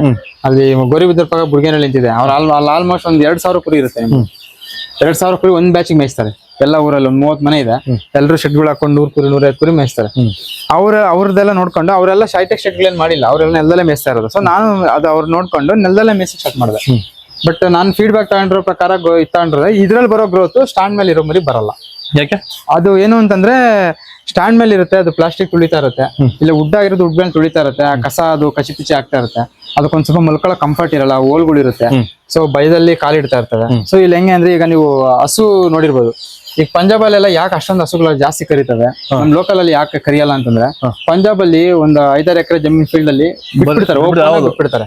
ಸೊ ಹಾರ್ಮೋನ್ಸ್ ಕರೆಕ್ಟ್ ಪ್ರಾಪರ್ ಆಗಿರ್ತವೆ, ಕರ್ದಿರ್ತವೆ, ಕರಿದ ತಕ್ಷಣ ಬರ್ತವೆ, ಹಾಲ್ ಕರ್ದ್ಬಿಟ್ಟು ಹೋಗ್ತವೆ, ಒಳ್ಳೆ ಹಾಲ್ ಕೊಡ್ತವೆ. ನಮ್ ಲೋಕಲ್ ಅಲ್ಲಿ ಯಾಕೆ ಕೊಡಲ್ಲ ಅಂದ್ರೆ, ನಾವು ಟೈ ಮಾಡ್ತೀವಿ, ಕಟ್ ಹಾಕ್ತಿವಿ, ಒಂದು ಬೌಂಡ್ರಿ ಫಿಕ್ಸ್ ಮಾಡ್ತೀವಿ, ಹೊರಗಡೆ ಬಿಡಲ್ಲ, ತಿಂತವೆ. ಮತ್ತೆ ನಮ್ಗೆ ನೊಣ ಕಾಟ ಜಾಸ್ತಿ, ಅವು ಡಿಸ್ಟರ್ಬೆನ್ಸ್ ಆಗ್ತಾ ಇರುತ್ತೆ ಹಾಲ್ ಕರೆ ಟೈಮಲ್ಲಿ. ಸೊ ಅವಾಗ ಆರಾಮಾಗಿ ಮಿಲ್ಕ್ ಕಮ್ಮಿ ಆಗುತ್ತೆ. ಸೊ ಇವು ಅಷ್ಟೇ, ಅವಕ್ಕೆ ಡಿಸ್ಟರ್ಬೆನ್ಸ್ ಆಗ್ತಾ ಇರುತ್ತೆ ಸ್ಟ್ಯಾಂಡ್ ಮೇಲೆ ಸ್ವಲ್ಪ ಅದು ಗ್ರೋತ್ ಕಡಿಮೆ ಬರುತ್ತೆ. ಈಗ ಹೆಂಗೆ ಅಂದ್ರೆ ನೆಲದ ಮೇಲೆ ಕಂಫರ್ಟಬಲ್, ಹೆಂಗೆ ಅಂದ್ರೆ ಚಿಕ್ಕ ಮಕ್ಳ ತರ ಒದ್ದಾಡ್ಕೊಂಡು ಬಿದ್ಬಿಟ್ಟಿರ್ತವೆ. ಮತ್ತೆ ಇನ್ನೊಂದೇನಂದ್ರೆ, ಇದು ಮಡ್ ಬಾತ್ ಸ್ವಲ್ಪ ಆಗ್ತಾ ಇರುತ್ತೆ. ಸೊ ಹಂಗಾಗಿ ಇದು ಏನಿರುತ್ತೆ ಸಾಯಿಲ್ ಬಾತ್ ಆ ತರ ಒಳ್ಳೆ ಗ್ರೋತಿಂಗ್ ಬರುತ್ತೆ. ಏನಂದ್ರೆ ಕ್ಲೀನಿಂಗ್ ಸ್ವಲ್ಪ ಪ್ರಾಬ್ಲಮ್ ಆಗುತ್ತೆ. ನೆಲದಲ್ಲಿ ಮೇಯಿಸಿದ್ರೆ ಕ್ಲೀನಿಂಗ್ ಪ್ರಾಬ್ಲಮ್. ನಾವು ಅದಕ್ಕೂ ಒಂದು ಆಲ್ಟರ್ನೇಟಿವ್ ಅಂತ ನಾವೆಲ್ಲ ಕಂಡ್ಕೊಂಡಿರೋದು ಅಂತಂದ್ರೆ, ಈ ಕೋಕೋ ಪಿಟ್ ಆಗ್ಲಿ ಇಲ್ಲ ಅಂತಂದ್ರೆ ಭತ್ತದ ಒಟ್ಟು ಅದನ್ನ ಕೆಳಗಡೆ ಫ್ಲೋರಿಂಗ್ಗೆ ಒಂದು 3 ಇಂಚಸ್ ಅಷ್ಟು ಹಾಕ್ಬಿಡ್ತೀವಿ. ಓಕೆ 3 ಇಂಚಸ್ ಹಾಕ್ಬಿಟ್ಟು ಡೈಲಿ ಅದು ಕೋಳಿ ಫಾರ್ಮ್ ಅಲ್ಲಿ ಎಲ್ಲ ಯಾವ ತರ ರ್ಯಾಕಿಂಗ್ ಮಾಡ್ತಾರೆ ನಾವು ಆ ತರನೇ ಉತ್ಕೊಂಡ್ ಬಂದ್ಬಿಡ್ತೀವಿ. ಕಾಲೆಲ್ಲ ಲೂಸ್ ಮಾಡ್ಕೊಂಡು ಡೈಲಿ ಲೂಸ್ ಮಾಡ್ಕೊಂಡು ಬರ್ತಾ ಇರ್ತೀವಿ. ಸೊ ಅವೇ ಅಲ್ಲೇ ಇಕ್ತವೆ, ಅದೇ ಮಿಕ್ಸ್ ಆಗ್ತಾ ಇರುತ್ತೆ. ಸೊ ಸೇಮ್ ಕೋಳಿ ಫಾರ್ಮ್ ಅಲ್ಲಿ ಯಾವ ತರ ಅವರು ಒಟ್ಟನ್ನ ಮೇಂಟೈನ್ ಮಾಡ್ತಾರೆ ನಾವು ಅದೇ ತರ ಕುರಿಗ ಮೇಂಟೈನ್ ಮಾಡ್ತೀವಿ. ನಮ್ದು ಚಿಕ್ಕದಾಗಿರೋದ್ರಿಂದ ನಾನೇನ್ ಮಾಡ್ತಿದ್ದೀನಿ, ಈಗ ಡೈಲಿ ಕಸ ಗುಡಿಸ್ಬಿಡ್ತೀನಿ. ಸ್ವಲ್ಪ ಏನಾದ್ರು ಅಂದ್ರೆ ನನ್ಗೆ ಡೈಲಿ ಗುಡ್ಸೋ ಅಭ್ಯಾಸ. ಅಂದ್ರೆ ಅಭ್ಯಾಸ ಅನ್ನೋದಕ್ಕಿಂತ ಮುಂಚೆ 60 ಮೇಯಿಸ್ತಾ ಇದ್ದಾಗ ಗುಡ್ಸಕ್ ಆಗ್ತಿರ್ಲಿಲ್ಲ, ಜಾಸ್ತಿ ಇದ್ವು. ಅವಾಗ ನಾನು ಹಂಗೆ ಮಾಡ್ತಾ ಇದ್ದೆ. ಈಗ ಕಮ್ಮಿ, ಈಗ ಎಲ್ಲ 23-24 ಕುರಿ ಇದಾವಲ್ಲ. ಸೊ ನಾನು ನೀಟಾಗಿ ಕಸ ಗುಡಿಸ್ಕೊಂಡ್ಬಿಡ್ತೀನಿ. ಡೈಲಿ ಬೆಳಗ್ಗೆ ಒಂದ್ಸರಿ ಗುಡಿಸ್ಕೊತೀವಿ. ಆ ತರ ಆಗುತ್ತೆ ಇದೆಲ್ಲ. ಅದಕ್ಕೆ ನಾನು ಹೇಳೋದೇನಂತಂದ್ರೆ, ನಿಮ್ಗೆ ಇನ್ವೆಸ್ಟ್ಮೆಂಟ್ ಕಡಿಮೆ ಇದೆ, ನಾನು ಲಾಭ ಮಾಡ್ಬೇಕು ಏನಾದ್ರು ಅಂತ ಅನ್ಕೊಂಡಿದ್ರೆ ಸ್ಟಾರ್ಟಿಂಗ್ ಇಂದ ಕಮ್ಮಿಯಿಂದ ಸ್ಟಾರ್ಟ್ ಮಾಡಿ. ನಿಮ್ಗೇನು ಎಕ್ಸ್ಪೀರಿಯನ್ಸ್ ಇಲ್ಲ ಅನ್ನೋವಾಗ ಕಮ್ಮಿಯಿಂದ ಸ್ಟಾರ್ಟ್ ಮಾಡಿ. ಈಗ ನಾನು ಎಕ್ಸ್ಪೀರಿಯನ್ಸ್ ತಗೊಂಡಿದ್ದೀನಿ, ನಾನು ಇವಾಗ ದೊಡ್ಡದಾಗ ಶಿಟ್ ಕಟ್ಟಿದ್ರು ನಾನು ಸರ್ವೈವ್ ಆಗ್ತೀನಿ, ಮೇಂಟೈನ್ ಮಾಡ್ತೀನಿ. ಬಟ್ ಈಗ ನಮ್ಮ ಪರಿಸ್ಥಿತಿಗಳಿಗೆ ಬೇಡ, ನೋಡೋಣ ಇನ್ನು ಮುಂದೆ ಫ್ಯೂಚರ್ ಅಲ್ಲಿ ನಂದು ಇದೇ ತರ ಗ್ರೋತಿಂಗ್ ಇದ್ರೆ. ಈಗ ನಾನು ನಿಮ್ಗೆ ಗೊತ್ತಿರಂಗೆ ಇನ್ಸ್ಟಾಗ್ರಾಮ್ ಸ್ಟಾರ್ಟ್ ಮಾಡಿದ್ದೀನಿ, ಫೇಸ್ಬುಕ್ ಅಲ್ಲೆಲ್ಲ ಹೆಲೋ ಮಂಜ ಅಂತ ಸ್ಟಾರ್ಟ್ ಮಾಡಿದ್ದೀನಿ. ಸೊ ಅದ್ರಲ್ಲಿ ನನ್ಗೆ ಇನ್ನೂ ಏನಾದ್ರು ಗ್ರೋತ್ ಬಂದು ಇನ್ನೂ ಚೆನ್ನಾಗಿ ಮಾಡ್ಬೇಕು ಅಂತ ಅನ್ಸಿದ್ರೆ, ಫೀಡ್ಬ್ಯಾಕ್ ಎಲ್ಲ ಚೆನ್ನಾಗಿ ಬಂತು ಅಂದ್ರೆ ನಾನೇನ್ ಮಾಡ್ತೀನಿ, ಇನ್ನೊಂದ್ ಸ್ವಲ್ಪ ಬೇರೆ ಕಡೆ ನಮ್ ತೋಟದಲ್ಲಿ ಶೆಡ್ ಕಟ್ಟಿ ನಾನು ಹೈಟೆಕ್ ಮಾಡ್ತೀನಿ. ಅವಾಗ ನೀವು ಹೈಟೆಕ್ ಮಾಡಿದಾಗ ಕೆಳಗಡೆ ಕೋಳಿ ಮೇಯಿಸ್ಕೊಬಹುದು, ಅದೆಲ್ಲ ಮಾಡ್ಬೋದು. ಬಟ್ ಆಗುತ್ತೆ. ನಾನೇನ್ ಮಾಡಿದೀನಿ, ಇಲ್ಲಿ ಈಗ ನಮ್ದು 30 ಸೈಟ್ ಅಲ್ಲಿ ಪಕ್ಕದಲ್ಲಿ 50% ಶೆಡ್ ಕಟ್ಕೊಂಡಿದ್ದೀನಲ್ವಾ, ಆ ಕಡೆ ಕೋಳಿ ಗಡಿ ಮಾಡ್ಕೊಂಡಿದ್ದೀನಿ. ಬನ್ನೂರು ಕುರಿನ ಎಲ್ಲಿ ತಕೊಂಡ್ರಿ ಬ್ರೋ? ನಾವಿದನ್ನ ಮಳವಳ್ಳಿಯಿಂದ ತಗೊಂಡ್ಬಂದಿದ್ದು. ಹಿಂಗೆ ಇನ್ಸ್ಟಾಗ್ರಾಮ್ ಅಲ್ಲಿ ನೋಡಿ ಅವ್ರನ್ನ ಕಾಂಟ್ಯಾಕ್ಟ್ ಮಾಡಿ ತಗೊಂಡ್ಬಂದಿದ್ದು. ನಾನು ತುಂಬಾ ದಿನದಿಂದ ಅನ್ಕೋತಾ ಇದ್ದೆ ಬಂಡೂರು ಕುರಿನ ಸಾಕ್ಬೇಕು ಅಂತ. ಸೊ ಹಂಗಾಗಿ ಒಂಥರ ನಾನು ಒಂಥರ ಪ್ಯಾಷನ್ಗೋಸ್ಕರ ತಗೊಂಡ್ಬಂದು ಸಾಕ್ಬೇಕು ಅಂತ. ಸೊ ಇನ್ನ ಒಂದು 15 ಡೇಸ್ ಆಯ್ತು ಅಷ್ಟೇ ತಂದು. ಅದಕ್ಕೋಸ್ಕರನೇ ಇದು ಅಟ್ಟ ಏನ್ ಮಾಡಿದೀನಿ, ಇದನ್ನೆಲ್ಲ ನಾವೇ ಪ್ರಿಪೇರ್ ಮಾಡ್ಕೊಂಡಿರೋದು. ಸೊ ಇದು ನಾನು ಮಾಡೋದಕ್ಕೆ ಜಸ್ಟ್ ಒಂದು 3660 rupees ನಾನು ನನ್ನ ಪೇಜ್ ಅಲ್ಲಿ ಹಾಕಿದೀನಿ, ಯಾವ ತರ ಮಾಡ್ಕೊಂಡಿದ್ದೀನಿ, ನಾನೇ ಮಾಡ್ಕೊಂಡಿದ್ದು. ಸೊ ಲೋ ಕಾಸ್ಟ್ ಅಲ್ಲಿ 6 ಅಡಿ ಉದ್ದ 4 ಕಡೆ ಅಗಲ ಮಾಡ್ಕೊಂಡಿದೀನಿ. ಸೊ ಇದು ಇನ್ನು ಇದ್ರಲ್ಲಿ ಈ ತರದ ಬಂಡೂರು ಕುರಿ ಆದ್ರೆ 10 ಕುರಿ ಬಿಡ್ಬೋದು ಈಗ. ಹೌದು, ಇದು ಏನು ಜಾಸ್ತಿ ಸ್ಪೇಸ್ ಕನ್ಸ್ಯೂಮ್ ಆಗಲ್ಲ. ಇದೆಲ್ಲ ಉದ್ದ ಇರೋದೆಲ್ಲ 2.5 ಅಡಿ 3 ಅಡಿ ಅಷ್ಟೇ. ಹಂಗಾಗಿ ನಮ್ಗೇನ್ ಜಾಸ್ತಿ ಇದಾಗಲ್ಲ. ಸೊ ಚೆನ್ನಾಗಿರುತ್ತೆ. ಇದೊಂಥರ ಫ್ರೆಂಡ್ಲಿ, ತುಂಬಾ ಫ್ರೆಂಡ್ಲಿ. ಇವು ಆಟ ಆಡ್ಕೊಂಡು ಒಳ್ಳೆ ಚಿಕ್ಕ ಮಕ್ಳ ತರ ಇರ್ತವೆ. ಅದಕ್ಕೋಸ್ಕರ ಇದು ಬಂಡೂರು ಇರ್ಲಿ ಅಂತ ನಾನು ಒಂಥರ ಪ್ಯಾಷನ್ಗೋಸ್ಕರ ಸಾಕ್ತೀವಿ. ಹೌದು, ನಾವು ಹಳ್ಳಿ ತರ ಇದು ಬಂಡೂರು ಇರ್ಲಿ ಕುರಿ ಜೊತೆ ನನ್ಗೂ ಒಂಥರ ಟೈಮ್ ಪಾಸ್ ಆಗುತ್ತೆ. ಬಂದಾಗ ನೋಡಿದಾಗ ಖುಷಿ ಆಗುತ್ತೆ. ಆತರ ಈಗ ನಾನು IT ಕೆಲಸ ಮಾಡ್ತಾ ಇರ್ತೀನಿ. IT ಕೆಲಸದಲ್ಲಿ ನನಗೆ ಸ್ವಲ್ಪ ನಿಮ್ಗೆ ಗೊತ್ತಿರಂಗೆ ಪ್ರೆಷರ್ ಜಾಸ್ತಿ, ಟೆನ್ಷನ್. ಸೊ ನನ್ಗೆ ಇಲ್ಲಿ ಬಂದು ಇಲ್ಲಿ ಟೈಮ್ ಸ್ಪೆಂಡ್ ಮಾಡಿದಾಗ ನನ್ಗೆ ರಿಲ್ಯಾಕ್ಸ್ ಫೀಲ್ ಆಗುತ್ತೆ. ಇನ್ನೊಂದು ಹೇಳ್ಬೇಕು ಅಂತಂದ್ರೆ, ನಮ್ಗೀಗ IT-ಯಲ್ಲಿ ಲಕ್ಷಾಂತರ ರೂಪಾಯಿ ಸಂಬಳ ಬಂದ್ರು ಈ ಕುರಿಯಲ್ಲಿ ಒಂದು 500 ರೂಪಾಯಿ ಲಾಭ ಬಂತು ಅಂತಂದ್ರೆ ಅದಕ್ಕಿಂತ ಜಾಸ್ತಿ ಖುಷಿ ಕೊಡುತ್ತೆ ನಮ್ಗೆ. ಅಂತ ದುಡ್ಡು ಹೌದು, ಇದು ಬಿಸ್ನೆಸ್ ಯಾರು ಕೇಳಂಗಿಲ್ಲ, ಹೇಳಂಗಿಲ್ಲ. ಇದು ನಮ್ದೇ ಬಿಸ್ನೆಸ್. ಲಾಸ್ ಆದ್ರೂ ನಮ್ದೇ, ಲಾಭ ಬಂದ್ರು ನಮ್ದೇ. ಅಲ್ಲಿ ಸಂಬಳ ಕೊಡ್ತಾನೆ ತಿಂಗಳ ಅದು ಓಕೆ, ಬಟ್ ಕೆಲಸ ಗ್ಯಾರಂಟಿ ಇಲ್ಲ. ಅಂಡ್ ಇನ್ನೊಬ್ರು ಕೈ ಕೆಳಗಡೆ ಕೆಲಸ ಮಾಡ್ಬೇಕು, ಅದು ಪ್ರೆಷರ್ ಇದ್ದೇ ಇರುತ್ತೆ. ಇಲ್ಲಿ ಒಂದ್ ಟೈಮ್ ಮೇವ್ ಹಾಕಿಲ್ಲ ಅಂದ್ರೆ ಪಾಪ ಕೇಳಲ್ಲ, ಒಂದ್ ಅರ್ಧ ಗಂಟೆ ಲೇಟ್ ಆಯ್ತು ಅಂತಂದ್ರೆ ಕೇಳಲ್ಲ. ಸೊ ಇರ್ತವೆ, ತಡ್ಕೋತವೆ. ಬಟ್ ಏನು ಅಂತಂದ್ರೆ ನಾವು ಮೇಂಟೈನ್ ಮಾಡೋದು, ನಾವು ಯಾವ ತರ ಪ್ರೀತಿ ತೋರಿಸ್ತೀವಿ, ಡೆವಲಪ್ ಮಾಡ್ತೀವಿ, ಅವು ಅದೇ ತರ ನೋಡ್ಕೊಳ್ಳುತ್ತೆ. ಕೊನೆಯದಾಗಿ ಹೊಸದಾಗಿ ಕುರಿ ಸಾಕ್ಬೇಕು ಅನ್ಕೊಂಡ್ರೆ ಕೊನೆಯಲ್ಲಿ ಒಂದ್ 2 ಮಾತು ಏನಕ್ಕೆ ಹೇಳಿ. ನಾನು ಅಷ್ಟೊಂದು ಹೇಳೋಷ್ಟು ದೊಡ್ಡವನ್ನ ಎಕ್ಸ್ಪೀರಿಯನ್ಸ್ ನನಗೇನಾಗಿಲ್ಲ. ಬಟ್ ನನ್ನ ಎಕ್ಸ್ಪೀರಿಯನ್ಸ್ ಪ್ರಕಾರ ಏನು ಅಂತಂದ್ರೆ, ಯಾರಾದ್ರೂ ಕುರಿ ಸಾಕೋದಕ್ಕೆ ಬರ್ತಾ ಇದ್ದೀರಾ ಅಂತಂದ್ರೆ ಅದ್ರ ಬಗ್ಗೆ ಸ್ವಲ್ಪ ರಿಸರ್ಚ್ ಮಾಡಿ. ನಾವ್ ಏನೇ ಕೆಲಸ ಮಾಡೋದಕ್ಕೆ ಹೋದ್ರು ಅದ್ರಲ್ಲಿ ಯಾವ ತರ ಲಾಭ ಇದೆ, ಯಾವ ತರ ನಷ್ಟ ಇದೆ, ನಷ್ಟ ಆದಾಗ ಯಾವ ತರ ಓವರ್ಕಮ್ ಮಾಡ್ಕೊಬೇಕು, ನಾವು ಲಾಭ ಬಂದಾಗ ಅದನ್ನ ಯಾವ ತರ ಮೇಂಟೈನ್ ಮಾಡ್ಕೊಂಡು ಹೋಗ್ಬೇಕು, ಇದನ್ನೆಲ್ಲ ತಿಳ್ಕೊಂಡು ಮಾರ್ಕೆಟಿಂಗ್ ಸ್ಟ್ರಾಟಜೀಸ್ ಯಾವ ತರ ಇರುತ್ತೆ. ಮತ್ತೆ ಇನ್ನೊಂದು ಮೇಯ್ನ್ ಆಗಿ ಏನು ಅಂತಂದ್ರೆ, ನಾವು ಸೀಸನ್ಸ್ ನ ನೋಡ್ಕೊಂಡು ಮರಿಗಳನ್ನ ಸಾಕ್ಬೇಕು. ಹೆಂಗೆ ಅಂತಂದ್ರೆ, ಈಗ ಬಕ್ರೀದ್ ಆಗ್ಬೋದು, ಯುಗಾದಿ ಆಗ್ಬೋದು, ಈ ತರ ಸೀಸನ್ಸ್ ಮತ್ತೆ ಈ ಜಾತ್ರೆಗಳ ಟೈಮ್, ಈ ಯುಗಾದಿ ಟೈಮಲ್ಲೆಲ್ಲ ಚೀಟಿಗಳವರೆಲ್ಲ ಜಾಸ್ತಿ ಬರ್ತಾರೆ. ಸೊ ಈ ತರ ಪೀಕ್ ಟೈಮಲ್ಲಿ ನಾವು ಬ್ಯಾಚ್ ಬರೋ ತರ ಪ್ಲಾನ್ ಮಾಡ್ಕೊಂಡ್ರೆ ನಮ್ಗೆ ಲಾಸ್ ಅನ್ನೋದು ಆಗಲ್ಲ. ಮತ್ತೆ ಈ ಕಾಯಿಲೆಗಳನ್ನ ಸ್ವಲ್ಪ ಅವಾಯ್ಡ್ ಮಾಡ್ಕೊಳ್ಳೋದು, ಪ್ರಾಪರ್ ಆಗಿ ವ್ಯಾಕ್ಸಿನೇಷನ್ ಮಾಡ್ಕೊಂಡು ಸ್ವಲ್ಪ ತಿಳ್ಕೊಂಡು ಮಾಡಿದ್ರೆ ಬೆಟರು. ಏನು ಲಕ್ಷಾಂತರ ರೂಪಾಯಿ ಇನ್ವೆಸ್ಟ್ಮೆಂಟ್ ಮಾಡಿ ಏನು ಗೊತ್ತಿಲ್ಲದೆ ಲಾಸ್ ಮಾಡ್ಕೊಳ್ಳೋದಕ್ಕಿಂತ ಕಮ್ಮಿ ದುಡ್ಡಲ್ಲೇ ನೀವು ಇನ್ವೆಸ್ಟ್ಮೆಂಟ್ ಮಾಡಿ ಕಲ್ತು ಆಮೇಲೆ ನೀವು ದೊಡ್ಡ ಮಟ್ಟಕ್ಕೆ ಹೋದ್ರೆ ನಿಮ್ಗೆ ಖಂಡಿತ ಲಾಭ ಇದೆ. ಇದರಲ್ಲಿ ಲಾಸ್ ಅಂತೂ ಆಗೋದಿಲ್ಲ. ಈ ಮನೆ ಮಠ ಮಾರ್ಕೊಂಡು ಹೋಗುವಂತ ಲಾಸ್ ಅಂತೂ ಆಗೋದಿಲ್ಲ. ನಿಮ್ ಇನ್ವೆಸ್ಟ್ಮೆಂಟ್ ಅಂತೂ ಲಾಸ್ ಇಲ್ಲ. ನೀವು ಕಲ್ತು ಚೆನ್ನಾಗಿ ಎಕ್ಸ್ಪೀರಿಯನ್ಸ್ ಇಂದ ಮಾಡಿದ್ರಿ ಅಂತಂದ್ರೆ ಖಂಡಿತ 100% ಲಾಭ ಇದೆ.